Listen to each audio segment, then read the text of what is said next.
I always thought I was the other woman. That was the whole thrill, wasn't it? The late-night calls, the hushed weekends away, the way he'd look at me over the rim of his glass in some out-of-the-way restaurant. I wore the title like a secret badge of honor: dangerous, desirable, desired. I convinced myself the guilt was part of the allure. It wasn't until I answered the door one rainy Sunday to a stranger with my last name stitched across her suitcase that everything snapped into place. She didn't scream or cry. She just handed me a marriage certificate, identical to mine, with a date only months apart. Her hands shook, but her voice was steady as she asked if he was home. My world tilted. I wasn't the other woman. I was a wife.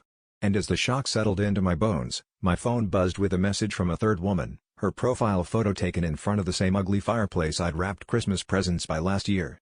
She wanted to know if I'd seen him. She wanted to know if I was okay. By evening, 3 of us sat around my kitchen table, piecing together a timeline that was more crime scene than love story. Plane tickets, receipts, hotel keys, evidence of a life lived in parallel universes. He'd spun a web so intricate, we'd all believed we were his only secret. When he finally walked in, he didn't even look surprised. Just tired. We didn't get tears or excuses, just a cold confession: he'd needed all of us for different reasons, never loving anyone enough to let go of the others.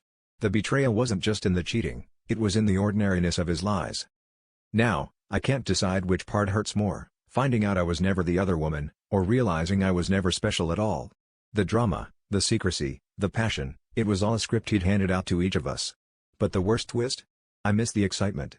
I miss the adrenaline of the chase, even knowing it nearly destroyed me. I don't know if I can trust love again, but I can't stop craving the chaos.